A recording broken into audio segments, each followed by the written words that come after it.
बिस्मिल्लाहिर्रहमानिर्रहीम। Hi guys, this is Ahmad and welcome to my YouTube forex money channel. उम्मीद है कि आप सब खैरियत से होंगे। सो गाइस, अभी की वीडियो में हम एनालिसिस करेंगे गोल्ड के एज़ यूजुअल डीएक्सवाई पे ज़रा एक नज़र डाल लेंगे, फिर इसी तरीके से हम यूएस ऑयल पे नज़र डालेंगे, फिर बीटीसी पे और यूरो यूएसडी पे जो हमारे अभी तक के लिए रेलेवेंट पेयर्स चल रहे हैं। सबसे पहले तो भाई मैं ये कहूँगा कि आप लोग वीडियो देखते हैं बट आप लोग लाइक ही नहीं करते। भाई ये सब क्या है? देखें, आप लोग यूट्यूब पे हो या टेलीग्राम पे हो या किसी भी सोशल मीडिया प्लेटफ़ॉर्म पे हो, जब तक आप लोग रिएक्शन आगे से नहीं प्रोवाइड करेंगे या आगे से अपना जो कंट्रीब्यूशन है वो नहीं करेंगे, तो फिर मामलात कैसे चलेंगे? फिर मामलात जो है वो थोड़े से डिस्टर्ब भी चलेंगे।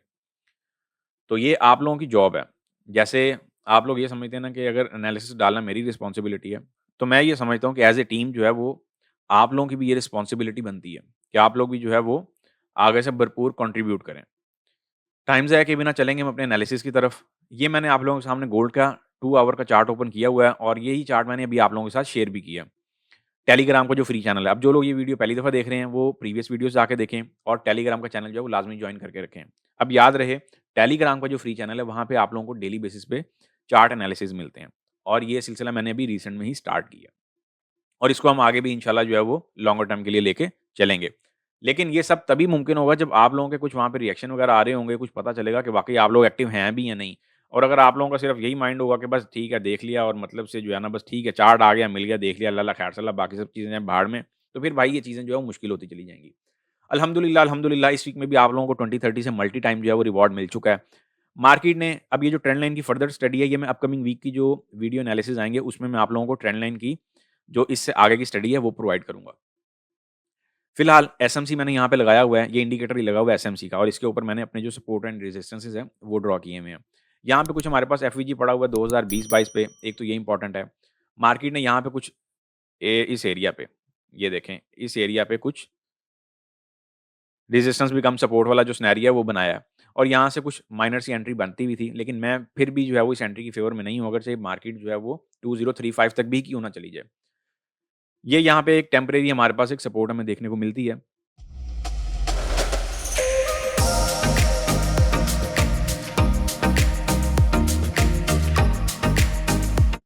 अच्छा, अब ये जो मैंने लिखा हुआ है still dip expected in gold. अब सवाल ये है कि सर ये डिप आ सकती है तो कहाँ तक आ सकती है और इसका क्राइटेरिया क्या रहेगा? देखें, गोल्ड के अभी कुछ अपसाइड के लेवल पेंडिंग है जो कि मैंने आप लोगों को पहले भी बोला हुआ था। अभी गोल्ड सिर्फ़ और सिर्फ़ वो कंप्लीट करने जा रहा है। अगर मैं रीसेंट डिप की बात करता हूँ आप लोगों से, तो मैं अभी के लिए इसका 2025 पे 25 टू 26 पे एक डिप एक्सपेक्ट कर रहा हूँ मैं। ये मैं अभी स्कैल्पिंग के पॉइंट ऑफ व्यू से बता रहा हूँ और अगर लॉन्गर टर्म की बात करते हैं तो लॉन्गर टर्म में हमारे पास ये वाली ट्रेंड लाइन जो है वो भरपूर रोल अभी आने वाले दिनों में प्ले करेगी। आज एफओएमसी मीटिंग मिनट्स भी हैं, उनकी रिपोर्ट है बेसिकली, इंटरेस्ट रेट वगैरह तो नहीं है, लेकिन ऑफ कोर्स वो भी जो रिपोर्ट है मार्केट पे कुछ ना कुछ इम्पैक्ट तो डालेगी। ये जो ट्रेंड लाइन है, इस ट्रेंड लाइन का आप लोगों ने फॉलोअप लाज़मी लेना है। ये जो लोअर ट्रेंड लाइन कह लें, बुलिश ट्रेंड लाइन कह लें, ये वाली जो ट्रेंड लाइन है इसकी हम फर्दर जो स्टडी है वो हम अपकमिंग वीक के जो वीडियो एनालिसिस है उसमें करेंगे।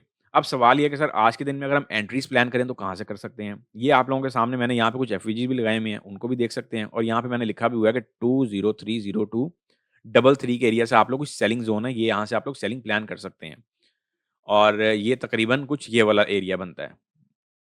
और एसएल जो आपका आएगा वो आएगा 20, वैसे एसएल आज के दिन बड़ा आ रहा है। अगर ये 2030 को मार्केट क्रॉस कर जाती है तो आप लोगों का एसएल थोड़ा-सा बड़ा हो सकता है। और मेरा मशवरा है कि एसएल जो है वो 38 पे या फिर 36 पे, अगर जिन लोगों ने स्मॉल एसएल रखना हो 10, 20, 30 पिप का, वो 2035 और 2036 तक मैक्सिमम रख सकते हैं। जो लोग थोड़ा-सा एक्सटेंड करना चाहें वो 2038, लेकिन याद रहे trade at your own risk. बाद में ये नहीं हो कि सर एसएल हिट हो गया, क्योंकि जब आप लोगों के कल के दिन में प्रॉफिट टेकिंग धड़ाधड़ हुई है, 2030 का लेवल कितनी दफ़ा आप लोगों को जो है वो रिवॉर्ड दे चुका है और यही लेवल आप लोगों को टेलीग्राम पे भी मैंने रिसेंट में ही बोला था कि 2030 जो है वो रिमेन ऑन बोर्ड है और अल्हम्दुलिल्लाह वो लेवल कंप्लीट हो गया। सेलिंग का मैंने आप लोगों को बता दिया, बाइंग आप लोग यहाँ से कुछ छोटी-मोटी सी देख सकते हैं विद द एसएल ऑफ 2019 2018 और जो आपका एंट्री प्राइस रहेगा वो रहेगा 2022 2021 या 2020 अगर मार्केट यहाँ तक डिप लेती है। इन केस अगर जैसे आज एफओएमसी मीटिंग मिनट्स की रिपोर्ट है और आज मैं हाई वोलेटिलिटी भी एक्सपेक्ट कर रहा हूँ और ये जो आज, कल और फ्राइडे फर्स्ट हाफ तक मैं मार्केट में वोलेटिलिटी एक्सपेक्ट कर रहा हूँ। क्योंकि मार्केट ने जो इस टाइम स्ट्रक्चर बनाया हुआ है वो इंतहाई नॉइज़ी और इंतहाई जो है ना वो यूँ कह लें आप लोग एक वोलेटिलिटी वाला स्ट्रक्चर डेवलप किया हुआ है इस टाइम मार्केट ने। तो अभी तो मार्केट खैर अपसाइड पे जा रही है। ये मूवमेंट भी आप लोगों को बता दी थी। ये अभी तक स्टिल जो है मार्केट एक उसी धुन में है। लेकिन अब इसका जो टाइम है वो एंड होने जा रहा है। अभी तक मार्केट ने जो है वो सीपीआई की जो एक डिप आई थी हमारे पास, या जो सीपीआई की कैंडल आई थी, मार्केट सिर्फ़ और सिर्फ़ अभी के लिए उसे फ़िल कर रही है और कुछ भी नहीं हो रहा है यहाँ पे। यहाँ पे अगर मैं कहूँ कि यहाँ पे कोई नई रॉकेट साइंस है, तो यहाँ पे नई रॉकेट साइंस सिस्टम कोई भी नहीं है। सब इस टाइम मामला जो है वो पुराने चल रहे हैं। अगर मार्केट यहाँ से फर्दर अपसाइड पे चली जाती है, तो फिर आप लोगों के पास मेरा मशवरा है कि 2045 के नियर बाय, ये मैंने लेवल यहाँ पे लगाया भी हुआ है, 2045 के नियर बाय फिर आप लोग एंट्री प्लान कीजिएगा। अगर मार्केट यहाँ से फर्दर एकदम स्काई रॉकेट हो जाती है टेम्परेरी, तो अगर मार्केट यहाँ पे स्काई रॉकेट हो जाती है, तो फिर आप लोगों ने 2045 के नियर बाय सेलिंग की एंट्री प्लान करनी है। और यहाँ से मैं रिमेन जो है वो कुछ सेलिंग की फेवर में हूँ। डिप मैंने आप लोगों को बता दिया कहाँ तक आ सकती है। ये हमारे फिलहाल आज के लिए जो गोल्ड के एनालिसिस हैं वो हैं। इसमें भी यहाँ पे नई पिक्चर मजीद जो है ना, नया कुछ भी नहीं यहाँ पड़ा हुआ है। यूएस ऑयल पे चलते हैं इसके बाद फटाफट। मैं चाह रहा हूँ वीडियो शॉर्ट से शॉर्ट ही बने, और आप लोगों को ताकि जो है ना वो टाइमली आप लोग देख भी सकें। बाकी आप लोगों को यार अगर लाइक और वो नहीं आएँगे, टेलीग्राम हो चाहे या यूट्यूब हो या चाहे कोई भी सोशल मीडिया प्लेटफ़ॉर्म हो, तो फिर भाई मामला ख़राब होंगे। क्योंकि आपका कंट्रीब्यूशन होगा तो फिर ही मुझे भी पता लगेगा ना कि आप लोगों का जो है वो कोई दिलचस्पी वगैरह है। अदरवाइज़ तो फिर वही कहानी है कि आप लोगों की दिलचस्पी नहीं है। ऑयल देख लें, ऑयल में आप लोगों को एक D1 पे एक स्केच ड्रॉ करके दिया हुआ है, एक ट्रेड दी हुई है, वहीं से मार्केट आपको डेली बेसिस पे रिवॉर्ड दे रही है। तो अगर 1-2 दफ़ा ऐसा हिट हो जाएगा तो घबराया नहीं करें। यहाँ पे आप लोग कंसिस्टेंटली मेवा उठा ही रहे हैं। पिछले 4-5 दिनों से नहीं, बल्कि पिछले तकरीबन यहाँ पे देख लें, यहाँ पे भी आप लोगों को एंट्री प्रोवाइड की, यहाँ पे भी आप लोगों को एंट्री प्रोवाइड की, फिर यहाँ पे भी एंट्री प्रोवाइड की, फिर एक यहाँ से हमने एंट्री पकड़ी थी। सो पॉइंट ये है कि आप लोग जो है वो इसको टाइमली प्रॉफिट टेकिंग कर लिया करें और ब्रेक इवन कर लिया करें। जब तक मार्केट 80 क्रॉस नहीं करती, मैं ऑयल में सेलर ही हूँ। अगर मार्केट 80 क्रॉस कर जाती है, तो मैं इसमें फिर बाय की कुछ प्लानिंग फर्दर आने वाले दिनों में करूँगा, लेकिन अभी के लिए नहीं। ये हमारा पॉइंट क्लियर हो गया। ट्रेंड लाइन है, बाय देखनी हो तो इस ट्रेंड लाइन से ही देखनी है, या फिर ये एक मिटिगेटेड एफवीजी पड़ा हुआ है यहाँ पे, इससे भी आप लोग जो है वो देख सकते हैं, ये लें। लेकिन बात वही है, ये मिटिगेटेड आते-आते तक ट्रेंड लाइन पे भी जो है ना वो ट्रेंड लाइन के नियर बाय मार्केट आपकी बजेगी। तो इसलिए मेरा नहीं ख्याल कि यहाँ पे कोई भी जो है ना वो कोई बहुत ज़्यादा रॉकेट साइंस होगी। और बाकी हम इसको फर्दर साथ-साथ देख ही रहे हैं।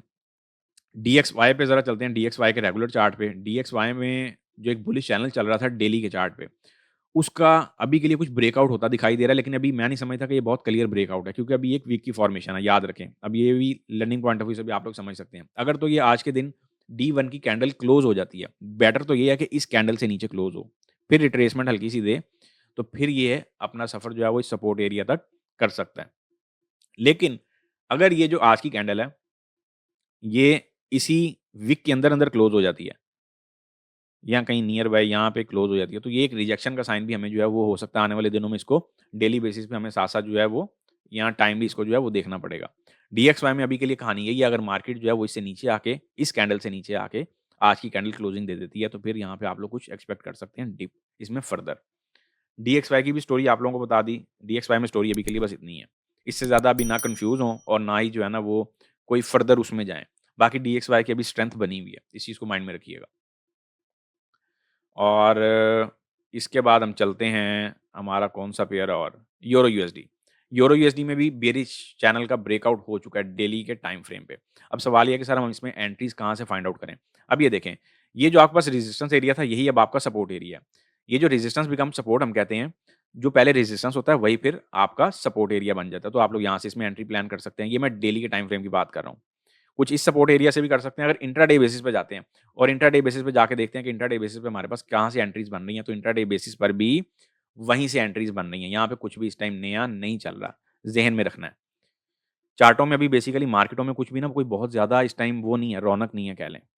अभी जो कह लें कि जो माज़ी के मामलात हैं बस अभी मार्केट उन्हीं में ही चल रही है। एक आपके पास ये सपोर्ट एरिया है, या फिर आप लोग कुछ इन एरिया से भी जो है वो एंट्री ले सकते हैं। क्योंकि ये एंट्री जो है वो आपकी एक तो यहाँ पे मिटिगेटेड रेफ्यूजी पड़ा हुआ है, इसको भी समझ लें। और अगर हम इसको नहीं भी देखते, इसको हम टेम्परेरी भूल भी जाते हैं, तो मैं अगर आप लोगों को एंट्री एडवाइस करूँ तो मैं ये कहूँगा कि इस ट्रेंड लाइन के टेस्ट पे आप लोग एंट्री लें। वो एंट्री आपकी सोने पे सुहागा वाली एंट्री होगी। अगर अपसाइड से कुछ सेलिंग प्लान करनी है तो आप इस एरिया से कर सकते हैं। यहाँ से आप लोग मार्केट लेट्स सपोज़ अपसाइड पे जाती है, तो फिर यहाँ से आप लोग कुछ टेम्परेरी सेलिंग प्लान कर सकते हैं with the acyl of this and with the acyl of that. ये भी आप लोगों को समझ में आ गया। मेरा नहीं ख्याल कोई भी जो है मैंने मुश्किल चीज़ समझाई है। इसके बाद हम चलते हैं फटाफट बीटीसी के चार्ट पर। बीटीसी के चार्ट पे भी देख लेते हैं कि बीटीसी में हमें क्या जो है वो प्रेशर वगैरह या क्या सिनेरियो वगैरह दिख रहा है। अब देखें, एक चीज़ ज़हन में रखिएगा, ये मैं आप लोगों को इन एडवांस कह रहा हूँ। बीटीसी में मैं स्टिल जो है वो एक डिप एक्सपेक्ट कर रहा हूँ, और इसमें एक डिप आनी है और बड़ी ही ज़ोरदार आनी है। तो मेरा मशवरा है कि आप लोग अगर डिप से इसके बायर बन के बैठे हुए हैं तो कुछ प्रॉफिट टेकिंग कर लें। अगर तो स्पॉट यूज़र हैं, तो कुछ आप इसमें जो है ना वो प्रॉफिट टेकिंग करके साथ कुछ कॉइन्स जो है वो होल्ड कर लें। ये आप लोग कर सकते हैं अभी के लिए, क्योंकि इसका जो वीकली टाइम फ्रेम है वो कुछ रिवर्सल का साइन अभी के लिए शो कर रहा है। अभी उसने कन्फर्मेशन नहीं दी है। लेकिन इसमें एक डिप एक्सपेक्टेड है और बड़ी ही तगड़ी एक्सपेक्टेड है। और ये जब डिप आएगी तो फिर ये जो आपका ये जो एफवीजी है, ये इसके लिए कोई वो बहुत ज़्यादा वो नहीं होगा, करामत नहीं होगा। टेम्परेरी हाँ, यहाँ से कुछ स्कैल्पिंग दे दे इस एरिया से, तो वो एक अलग बात है। ये मैं वीकली टाइम फ्रेम पे खड़ा हूँ इस टाइम। इस चीज़ को आप लोग ज़हन में रखें। हाँ, और बाकी जो है इसमें डिप जो मैं एक्सपेक्ट कर रहा हूँ वो काफ़ी जो है ना नीचे की डिप एक्सपेक्ट कर रहा हूँ। क्योंकि इसकी भी रिट्रेसमेंट्स पेंडिंग है। जहाँ इसकी रिट्रेसमेंट्स पेंडिंग है, वहाँ इसके लेवल भी पेंडिंग है। अब लेवल अलग चीज़ है और रिट्रेसमेंट अलग चीज़ है। बराए मेहरबानी दोनों को कन्फ्यूज़ ना कीजिएगा। अभी के लिए बस इतना ही। उम्मीद है कि आप लोगों को बहुत बेहतर तरीके से समझा पाया होऊँगा। वीडियो को लाइक और अपने दोस्तों के साथ शेयर करना मत भूलिएगा। याद रहें, शेयरिंग इज़ केयरिंग वाला फ़ॉर्मूला आप लोग अपनाएँगे तो मामलात आगे स्मूथ रहेंगे। अब मुलाकात होगी जी नेक्स्ट वीडियो में, तब तक के लिए अपना ख्याल रखें, दुआ में याद रखें। मुझे दें इजाज़त। अल्लाह हाफ़िज़।